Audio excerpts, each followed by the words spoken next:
नमस्ते dear viewers. आज के इस वीडियो में हम लोग ट्रांसपोर्ट फिनोमेना का एक special case that is viscosity, जिसमें मोमेंटम का ट्रांसपोर्ट होता है। ओके, इस चीज़ को आज हम लोग डिस्कस करने वाले हैं मेरे प्यारे व्यूअर्स। साथ ही साथ हम लोग क्या करेंगे, इस वीडियो में हम लोग कोफिशिएंट ऑफ विस्कोसिटी का भी एक्सप्रेशन को ऑब्टेन करेंगे। तो आखिर ये ट्रांसपोर्ट फिनोमेना है क्या? ओके, देखिए, हमें पता है कि जब कोई भी एक गैस जब इक्विलिब्रियम कंडीशन में हो, जब कोई गैस इक्विलिब्रियम कंडीशन में हो तो हम लोग कहते हैं कि जी ये जो गैस है ये आपका मोस्ट प्रोबेबल स्टेट में है। लेकिन मान लीजिए ये जो हमारा गैस है, अगर ये इक्विलिब्रियम स्टेट में ना हो तो उस स्थिति में क्या होता है, तीन केसेस अराइज होती हैं मेरे प्यारे व्यूअर्स।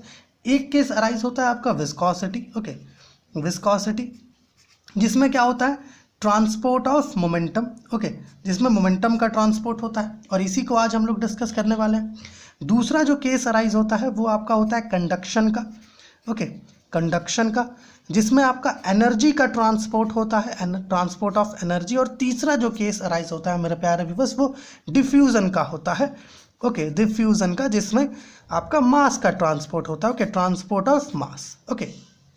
ये तीन केसेस अराइज होती हैं जब आपका जो गैस है वो इक्विलिब्रियम स्टेट में ना हो। और इन तीनों में आप देख रहे हैं किसी ना किसी चीज़ का ट्रांसपोर्ट हो रहा है। एक में आपका मोमेंटम का ट्रांसपोर्ट होगा, एक में आपका एनर्जी का ट्रांसपोर्ट होगा, एक में आपका मास का ट्रांसपोर्ट होगा, है ना। दैट्स वाई हम लोग जो है इसको ट्रांसपोर्ट फिनोमेना कहते हैं। और पिछले वीडियो में हम लोगों ने एक शॉर्ट समरी डिस्कस किया है ट्रांसपोर्ट फिनोमेना के रिगार्डिंग। उसमें आप ये सारी चीज़ें डिटेल में समझ जाएंगे। तो आज जो स्पेशल केस हम लोग डिस्कस कर रहे हैं प्यारे व्यूअर्स, वो कौन सा है, विस्कोसिटी है। वो भी नोट्स के साथ ये सारी चीज़ें हम लोग यहाँ पर डिस्कस करेंगे। तो चलिए ये जो हमारा वीडियो है इसको स्टार्ट करते हैं। यहाँ पर देखिए, इसके लिए हमें क्या करना होगा, हमें यहाँ पर एक एक्सेस कंसिडर करना होगा, है ना। पहले जो है एक एक्सेस कंसिडर कर लेते हैं। मान लीजिए कि आपका कुछ इस प्रकार से, इधर जो है आपका एक्स एक्सिस है, इधर जो है आपका जेड एक्सिस है, और इधर कहीं पर जाके, है ना, इधर कहीं पर जा करके आपका वाई एक्सिस है। ठीक है, ऐसे बुक्स में इस प्रकार का फिगर नहीं होता, दो ही एक्सेस वो लोग लेता है, हम लोग तीसरा एक्सेस भी ले रहे हैं यहाँ पर। ठीक है, और मेरे प्यारे व्यूअर्स मान लेते हैं कि यहाँ पर दो प्लेन्स हैं। जस्ट कंसिडर कि यहाँ पर दो प्लेन्स हैं। एक प्लेन है ए बी, और एक प्लेन है आपका सी डी। मान लीजिए कि हमारे पास दो प्लेन्स है ए बी और सी डी। ठीक है ना, समझ पा रहे हैं। हमारे पास यहाँ पर ए बी और सी डी दो प्लेन्स है इस प्रकार से कि ये जो दोनों प्लेन्स है ये एक्स वाई प्लेन के पैरेलल है। ठीक है, समझ पा रहे हैं मेरे प्यारे व्यूअर्स। हम लोगों ने यहाँ पर दो प्लेन्स लिया है ए बी और सी डी, इस प्रकार से कि ये जो दो प्लेन्स हैं ये दो प्लेन्स एक्स वाई प्लेन के पैरेलल होगी। साथ ही साथ हमारा जो गैस है, जो भी गैस हम लोग कंसिडर करेंगे, वो गैस इन दो प्लेन्स के बीच मान लीजिए हॉरिजेंटली मूव कर रही है। जो भी गैस हम लोग लेंगे, जो भी गैस लेंगे, ये गैस जो है यहाँ पर हॉरिजेंटली मूव कर रही होगी, अर्थात एक्स एक्सिस के अलॉन्ग ये मूव कर रही होगी। ठीक है, ऐसा कंसिडर कर लेते हैं। नाउ यहाँ पर ये दो लेयर्स के बीच गैस का क्या हो रहा है, मोशन हो रहा है ना, हॉरिजेंटली एक्स एक्सिस के अलॉन्ग, ऐसा कंसिडर करके चलेंगे। मान लेते हैं कि यहाँ पर एक इंटरमीडिएट प्लेन भी है। इंटरमीडिएट प्लेन है, मान लिया जाए कि यहाँ पर एक इंटरमीडिएट प्लेन LM है, इस प्रकार से कि LM का जो डिस्टेंस है CD से वो लैम्डा है, और AB से LM का जो डिस्टेंस है वो भी लैम्डा है। तो हम लोग कह सकते हैं कि LM जो है ये एक इंटरमीडिएट प्लेन है। है ना। अब यहाँ पर देखिए कुछ चीज़ें हैं जो हमें ध्यान रखने की आवश्यकता है प्यारे व्यूअर्स। ये जो प्लेन AB आप देख रहे हो, इस प्लेन AB के कांटेक्ट में गैस के जितने भी मॉलिक्यूल्स होंगे या फिर गैस का जो भी लेयर होगा, इस AB प्लेन के कांटेक्ट में उसका वेलोसिटी 0 होगा। और जैसे जैसे हम लोग AB के ऊपर जाते जाएंगे, है ना, जैसे जैसे AB के आप ऊपर जाते जाओगे वैसे वैसे वेलोसिटी बढ़ता जाएगा। और हम लोग ऐसा कह सकते हैं कि CD पर जो मॉलिक्यूल्स होंगे CD के कांटेक्ट में, या लेयर जो CD के कांटेक्ट में होगा, प्लेन CD के कांटेक्ट में होगा, उसका जो वेलोसिटी होगा ऐसा कह सकते हैं कि वो मैक्सिमम होगा। तो ये जो चीज़ अभी हम लोग कहें कि AB के कांटेक्ट में जो भी मॉलिक्यूल्स या लेयर होंगे उनका वेलोसिटी 0 होगा, और CD के कांटेक्ट में जो भी लेयर और मॉलिक्यूल होंगे उसका वेलोसिटी मैक्सिमम होगा। ओके, तो इससे मेरे प्यारे व्यूअर्स हमें क्या समझ में आता है, इससे ये समझ में आ रहा है कि हमारा ये जो LM है, ओके, इसके नीचे जितने भी लेयर्स होंगे गैस के या जितने भी मोलिक्यूल्स होंगे गैस के, उनका वेलोसिटी कम होगा as compare to the layer और मोलिक्यूल्स ऑफ गैस जो इस इंटरमीडिएट प्लेन LM के ऊपर होंगे। समझ रहे हैं ना थिंक को। तो ये LM के ऊपर का जो लेयर है ये क्या करेगा, AB मतलब LM के नीचे वाले लेयर को, है ना, आगे की तरफ खींचने का कोशिश करेगा। देखिए, एक लेयर आपका LM के नीचे है गैस का और एक लेयर LM के ऊपर है गैस का, तो ऊपर वाले का वेलोसिटी ज़्यादा है, तो वो क्या करेगा, नीचे वाले को आगे की तरफ खींचने का कोशिश करेगा। ओके, और उसी प्रकार चूंकि नीचे वाले का वेलोसिटी कम है, ऊपर वाले का वेलोसिटी ज़्यादा है, तो नीचे वाला क्या करेगा, LM के नीचे वाला जो गैस का लेयर है वो क्या करेगा, वो ऊपर वाले लेयर को पीछे की तरफ खींचने का कोशिश करेगा। अब ये जो टसल हो रहा है फॉरवर्ड, है ना, बैकवर्ड का, इसी के कारण यहाँ पर जो है ये विस्कोसिटी अराइज होता है। ठीक है, ये जो सारी चीज़ें हम लोग यहाँ पर देखे हैं, इसको यहाँ लिख करके रखे हैं हम लोग। चलिए एक बार इसे भी देखते हैं। Okay, let us consider a gas, okay, is moving in parallel layers between two horizontal planes AB and CD which are parallel to XY plane as shown in figure।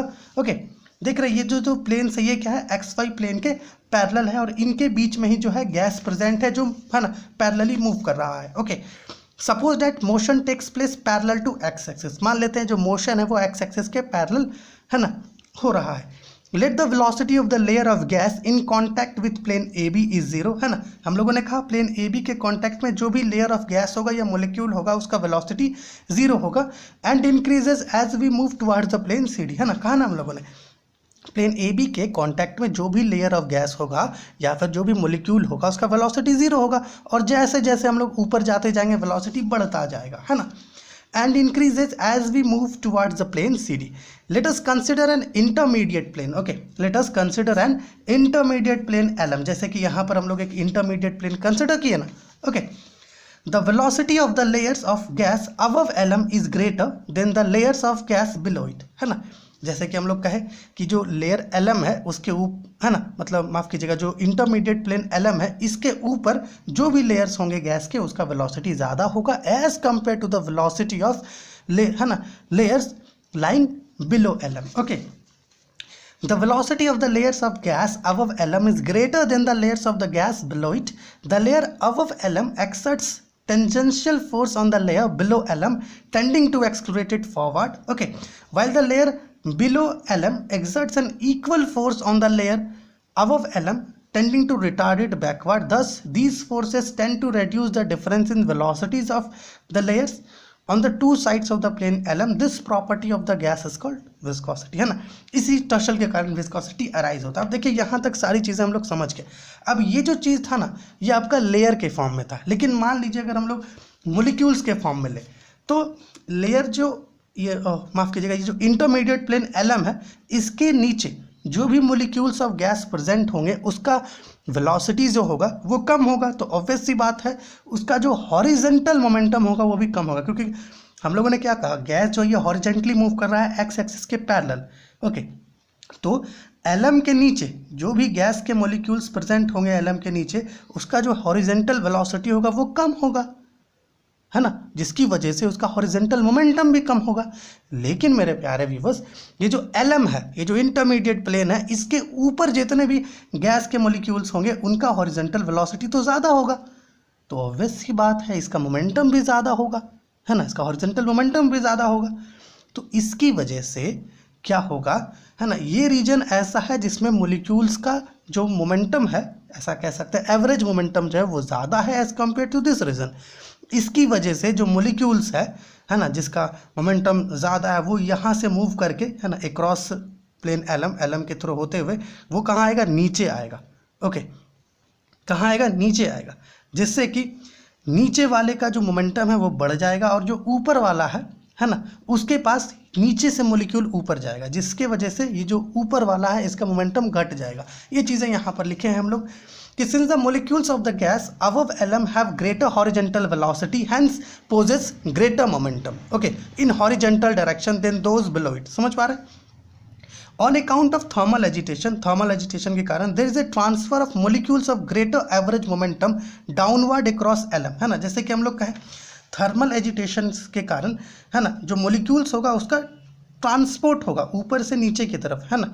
मतलब ये सी डी वाले region से A B वाले region में transport होगा across LM. Okay, on account of thermal agitation there is a transport of molecules of greater average momentum downward across LM and of molecules of a smaller average momentum upward across LM, है ना। और जिसका smaller average momentum होगा वो क्या होगा, नीचे से ऊपर की तरफ जाएगा across LM। Okay, thus the layer of gas above LM suffers a loss of momentum whereas the layer below LM suffers a gain in momentum, है ना। अब देखिए ऊपर से molecules क्या हुए, LM के थ्रू नीचे आया, है ना, जिससे कि जो नीचे में गैस के मोलिक्यूल से वो मोमेंटम गेन करेंगे, लेकिन है ना यहाँ पर जो स्मॉलर मोमेंटम वाले मोलिक्यूल्स थे वो क्या होंगे, ऊपर की तरफ जाएंगे, तो इनके पास क्या होगा, मोमेंटम का लॉस हो जाएगा। ओके, है ना। अब देखिए न्यूटन का सेकेंड लॉ हमें क्या बताता है ना, according to Newton second law हमें क्या पता चलता है, हमें ये पता चलता है प्यारे व्यूअर्स कि अगर कोई भी बॉडी मोमेंटम गेन कर रही है ना, तो वो एक्सलरेट करेगी। अगर कोई भी बॉडी मोमेंटम लॉस कर रही है तो वो रिटार्ड करेगी। तो ऑब्वियस सी बात है मोलिक्यूल्स जो इसके ऊपर हैं, एलएम के ऊपर हैं, वो रिटार्ड करेंगे और मोलिक्यूल जो इसके नीचे हैं वो एक्सलरेट करेंगे। अब ये एक्सलरेट करेगा तो इसको भी मजबूर करेगा, और ये है ना रिटार्ड करेगा तो इसको भी मजबूर करेगा, है ना। तो इसकी वजह से भी विस्कोसिटी अराइज होता है ना। तो इस प्रकार से ये मोलिक्यूल्स के फॉर्म में भी हम लोग समझ सकते हैं और लेयर्स के फॉर्म में भी समझ सकते हैं। यहाँ तक ये सारी चीज़ें हमें समझनी थी, आवश्यक थी। ओके, अब देखो सेकेंड लॉ वाला जो चीज़ बताया वो यहाँ पे हम लोग लिखे हैं, इसको भी आगे आप जो है नोट डाउन करेंगे तो बेहतर रहेगा। ओके, यहाँ से सारा चीज़ आपको नोट करना है, ठीक है ना, यहाँ से इस जगह से, ठीक है। ओके, यहाँ पे देखिएगा according to Newton second law of motion a loss in momentum gives rise to a retarding force and a gain in momentum gives rise to an accelerating force. Okay, therefore the layer above LM experiences a retarding force in backward direction while the layer below LM experiences a accelerating force in the, है ना, forward direction. This gives rise to viscosity of gas, ठीक है, क्योंकि हम, है ना, fluids का property होता है विस्कोसिटी, है ना। अब फॉरवर्ड डायरेक्शन में आपका, है ना, मतलब जो लेयर ऊपर है इस पर जो है कुछ माफ़ कीजिएगा रिटार्डिंग फोर्स लग रहा है, और नीचे जो मोलिक्यूल्स है इस पर आपका एक्सलरेटिंग फोर्स लग रहा है। तो इसके वजह से क्या होगा, टसल क्रिएट हो रहा है ना। तो जो प्रॉपर्टी है विस्कोसिटी का गैस का वो अराइज हो जाता है, ठीक है। अब यहाँ तक सारी चीज़ें आप समझ चुके हैं, है ना। अब जो है डेरिवेशन स्टार्ट करते हैं कोएफिशिएंट ऑफ विस्कोसिटी का। मोलिक्यूल्स के टर्म में आप विस्कोसिटी समझ गए, लेयर्स के टर्म में विस्कोसिटी समझ गए, है ना। यहाँ पर देखिए ये जो यहाँ से यहाँ तक था, है ना, यहाँ तक this property of the gas is called viscosity, ये लेयर्स के फॉर्म में था। ओके, और ये जो यहाँ से यहाँ तक पिंक से जो लिखा हुआ ये आपका मोलिक्यूल्स के लिए था, ठीक है। ये सारी चीज़ों को आप नोट डाउन करिएगा, ठीक है ना। अब डेरिवेशन स्टार्ट करते हैं। अब देखिए डेरिवेशन करने के लिए हमें क्या करना होगा, मोलिक्यूल्स को कंसिडर करना होगा कि पर यूनिट वॉल्यूम कितना नंबर ऑफ मोलिक्यूल्स है, उसका एवरेज वेलोसिटी क्या है ना, ईच पार्टिकुलर डायरेक्शन में कितने नंबर ऑफ मोलिक्यूल्स होंगे, है ना। ये सारी चीज़ें हमें कंसिडर करनी होगी। तो मान लीजिए मेरे प्यारे व्यूअर्स कि हमारे पास जो पर यूनिट वॉल्यूम में, है ना, पर यूनिट वॉल्यूम में जो नंबर ऑफ मोलिक्यूल्स है वो n है, और जो एवरेज वेलोसिटी है वो c बार है, या फिर c है, या फिर v भी ले सकते हो आप, आपकी इच्छा, ठीक है। ओके, ऐसे हम लोग v इसलिए इस्तेमाल नहीं कर रहे हैं क्योंकि जब हम लोग वेलोसिटी ग्रेडियंट लेते हैं तो वहाँ पर उसका यूज़ करते हैं, इसलिए हम लोग यहाँ पर v नहीं ले रहे हैं, ठीक है। ओके, ये चीज़ यहाँ पर हम लोग देखिए लिखे हैं, है ना। डेरिवेशन यहाँ से स्टार्ट करेंगे कोएफिशिएंट ऑफ विस्कोसिटी का। Okay, let n be the number of molecules per unit volume and c bar their average velocity. Okay, due to the thermal agitation, okay, agitation with which they are constantly moving in all directions. Okay, है ना, मतलब c बार जो ये actually में क्या है, average velocity है ना, थर्मल एजिटेशन के कारण, जिससे वो हर डायरेक्शन में कॉन्स्टेंटली मूव कर पा रहे हैं। ओके, नाउ मेरे प्यारे व्यूअर्स यहाँ पर देखिए थिंग्स हमें, है ना, यहाँ पर समझना है। यहाँ पर क्या है, मान लीजिए कि 1/3 मोलिक्यूल जो है एक्स एक्सिस के अलोंग है, ओके, और 1/3 मोलिक्यूल जो है आपका वो वाई एक्सिस के अलोंग है। ओके, है ना, वाई एक्सिस के अलॉन्ग है, और 1/3 मोलिक्यूल जो है आपका जेड एक्सिस के अलॉन्ग है। तो एक पार्टिकुलर डायरेक्शन में, क्योंकि देखिए एक्स एक्सिस एक इधर भी है जो राइट की तरफ आपका देख रहा है, और एक एक्स एक्सिस इधर भी होगा, है ना, जो आपका लेफ्ट की तरफ दिखेगा। ओके, तो एक पार्टिकुलर डायरेक्शन में हम लोग कह सकते हैं कि अगर पॉजिटिव एक्स एक्सिस की बात करें तो उधर 1/6 मोलिक्यूल होगा। ओके, और नेगेटिव एक्सिस की बात करें तो 1/6 मोलिक्यूल होगा। अगर आप इन दोनों को ऐड कर दो, है ना, तो एक्स एक्सिस के अलॉन्ग कितना मोलिक्यूल आएगा, 1/3, है ना। देखिए 1/6 + 1/6 कितना हो जाएगा, 2/6 = 1/3। मतलब एक्स एक्सिस के अलॉन्ग कितना मोलिक्यूल हो गया, 1/3, और पॉजिटिव एक्स एक्सिस के अलॉन्ग कितना मोलिक्यूल हो गया, 1/6, और नेगेटिव एक्स एक्सिस के अलॉन्ग भी 1/6 मोलिक्यूल हो गया। उसी प्रकार जैसे वाई एक्सिस के अलॉन्ग 1/3 मोलिक्यूल है, तो पॉजिटिव वाई एक्सिस के अलॉन्ग 1/6 मोलिक्यूल होगा, और नेगेटिव वाई एक्सिस के अलॉन्ग 1/6 मोलिक्यूल होगा। और सेम तरीके से आपका जेड एक्सिस के अलॉन्ग, यहाँ पर देखिएगा, suppose that 1/3 of the molecules are moving in each 3 directions parallel to 3 coordinate axis, है ना। क्या कह रहा है, 1/3 ऑफ द मोलिक्यूल्स, है ना, 1/3 of the molecules are moving in each 3 directions X Y Z parallel to 3 coordinate axis. कहने का मतलब है 3 कोऑर्डिनेट एक्सिस के पैरेलल 1/3 मोलिक्यूल्स मूव कर रहा है ना, 1/3, है ना, 1/3 मोलिक्यूल एक आपका किधर मूव कर रहा है, एक्स एक्सिस के अलॉन्ग, एक आपका वाई एक्सिस के अलॉन्ग, एक आपका जेड एक्सिस के अलॉन्ग, है ना। So that on an average 1/6 of the molecules move parallel to any one axis in one particular direction, है ना। एंड एनी वन एक्सिस में एक पार्टिकुलर डायरेक्शन में कितने मॉलिक्यूल्स मूव कर रहे हैं, 1/6 मॉलिक्यूल्स, ठीक है, पैरेलल, उस एक्सिस के पैरेलल, ठीक है। इसलिए हम लोग यहाँ पर ये सारी चीज़ें आपको दिखाएं, ठीक है ना। ये चीज़ आप समझ गए होंगे मॉलिक्यूल्स वाला चीज़। Now therefore the number of molecules crossing the plane LM upward और downward per unit area per second is equal to NC/6, है ना। देखिए नंबर ऑफ मोलिक्यूल्स जो इस प्लेन LM को, ये जो हमारा इंटरमीडिएट प्लेन LM है, ओके, अब चूंकि देखिए हम लोग पता है ना आपको, मोलिक्यूल्स जो है ऊपर से नीचे आएगा, है ना, और नीचे से ऊपर जाएगा। ऊपर से नीचे आएगा तो हमारा जो LM के नीचे वाला जो मोलिक्यूल्स है वो मोमेंटम गेन करेगा, और नीचे से ऊपर जाएगा तो हमारा LM के ऊपर वाला जो मोलिक्यूल्स है वो मोमेंटम लॉस करेगा, है ना, समझ रहे ना।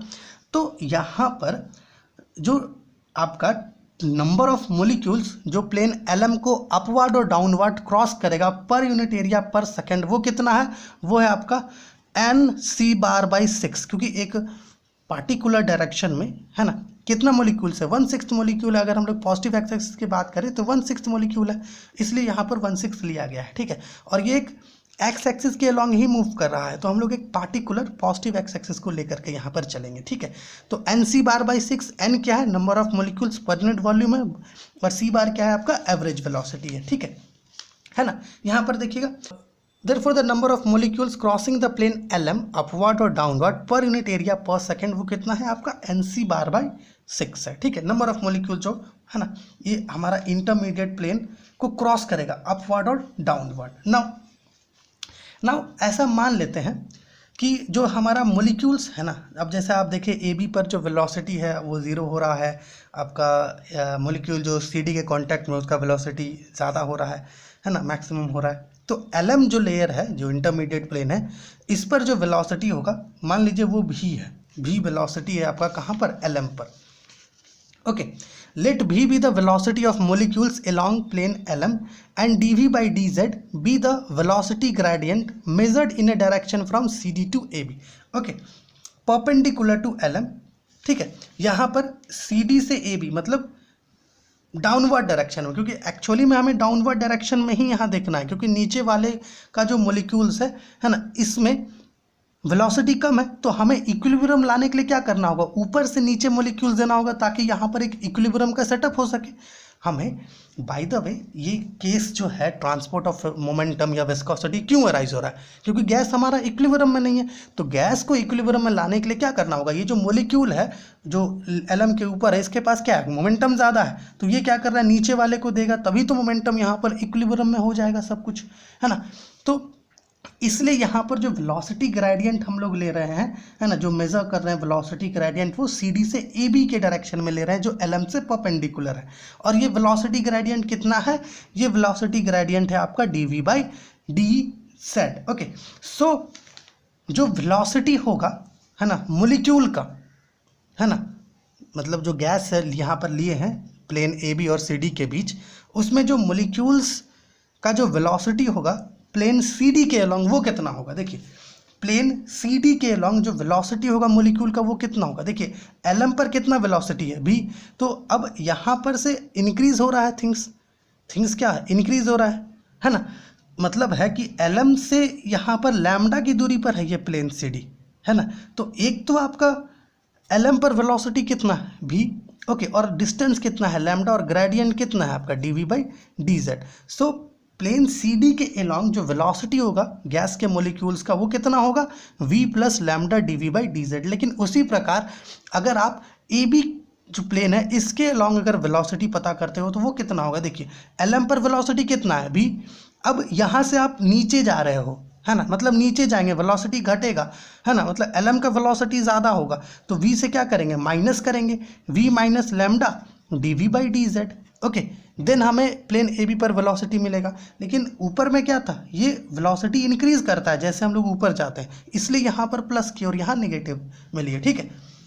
देखिए then velocity of molecules of gas along plane C D कितना हो जाएगा, v plus lambda D V by D Z, जहाँ पर v क्या है आपका वेलोसिटी है अलोंग प्लेन, है ना, अलोंग इंटरमीडिएट प्लेन कहना ज़्यादा बेहतर होगा, है ना, एलएम, और लैम्डा क्या है, ये आपका डिस्टेंस है, या फिर ऐसा कह सकते हैं मीन फ्री पाथ है ना, है ना, है ना, इसको मीन फ्री पाथ भी कह सकते हो आप, क्योंकि यहाँ पर गैस के मॉलिक्यूल्स है ना, और मीन फ्री पाथ नहीं कहना तो डिस्टेंस कह सकते हो, ओके। लैम्डा क्या है आपका एलएम और सी डी के बीच का डिस्टेंस है, या एलएम और ए बी के बीच का डिस्टेंस है, और D V by D Z क्या है, वेलोसिटी ग्रेडियंट, ठीक है। अब देखिए जैसे यहाँ पर हम लोग वेलोसिटी ऑफ मॉलिक्यूल्स पता किए, है ना, अलोंग प्लेन सी डी, उसी प्रकार से हम लोग वेलोसिटी ऑफ गैस मॉलिक्यूल्स पता करेंगे अलोंग ए बी, जैसे कि यहाँ पे पता किए v minus lambda D V by D Z. देखिए यहाँ पर, है ना, velocity of molecules of gas along plane A B क्या होगा।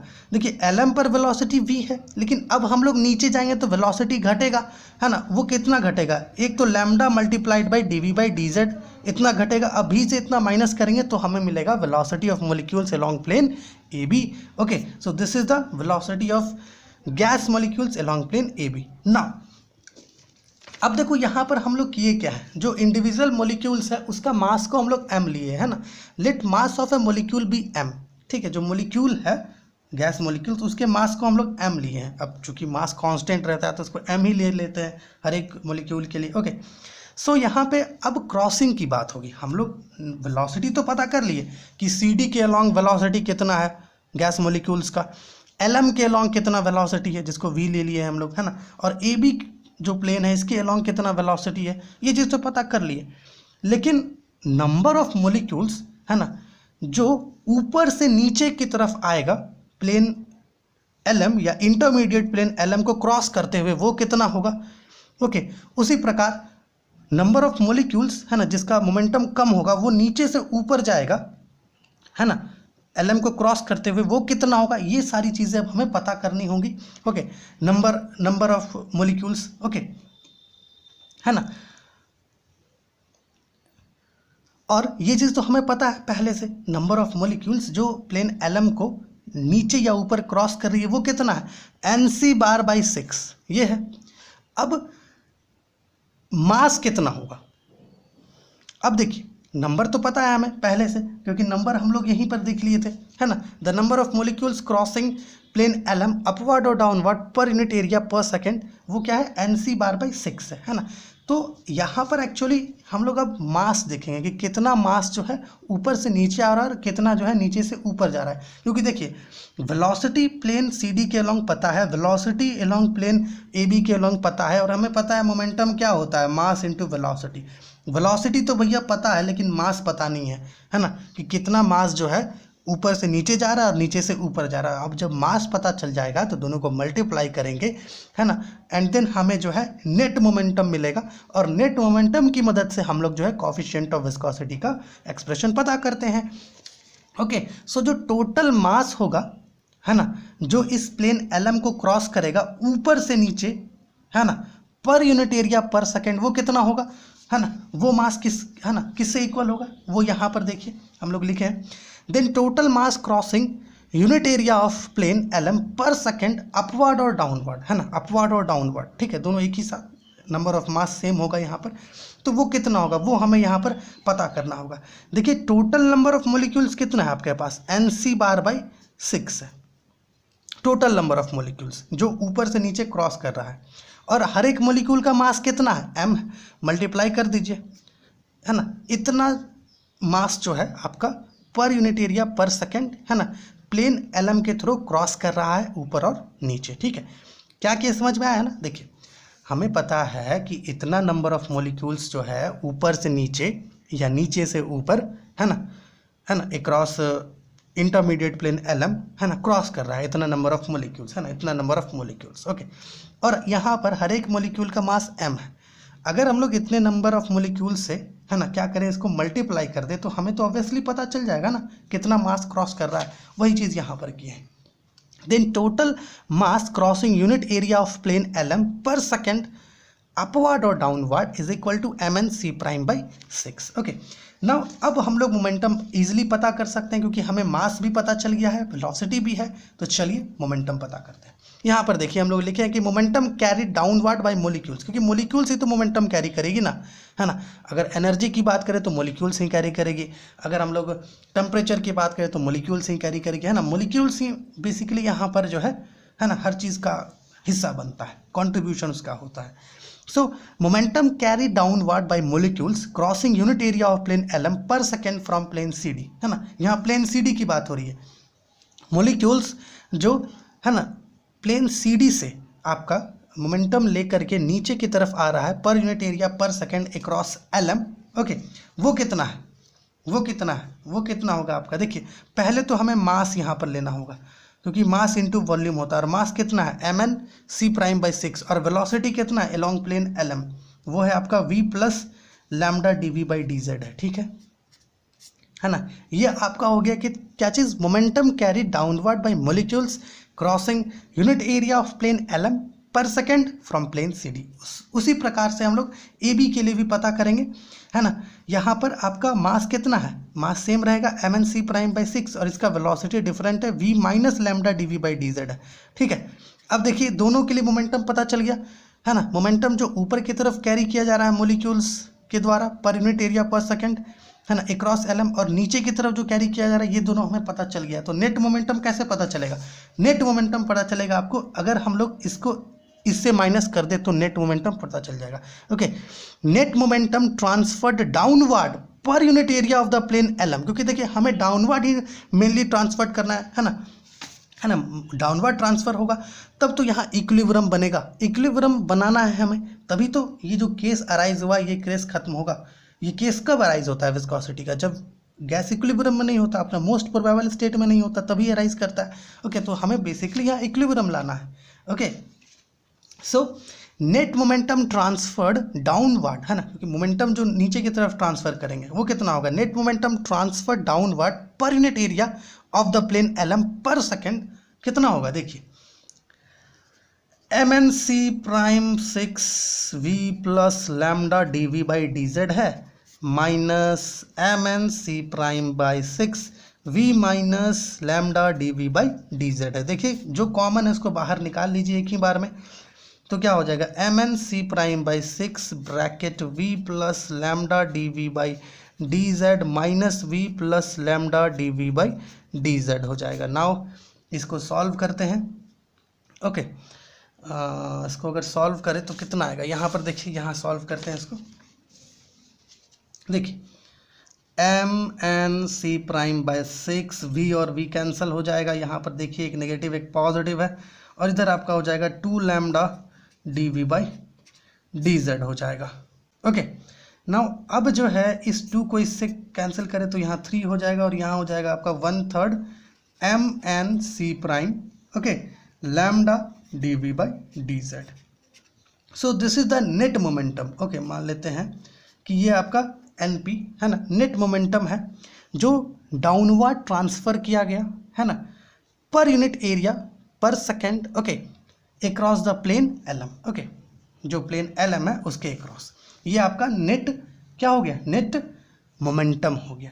अब देखिए ये नेट मोमेंटम तो मिल गया, चलिए इसको ब्रैकेट में रखते हैं, है ना। इसी की मदद से जो है हमें यहाँ पर थिंग्स पता चलने वाला है। क्या पता चलने वाला है? Coefficient of viscosity.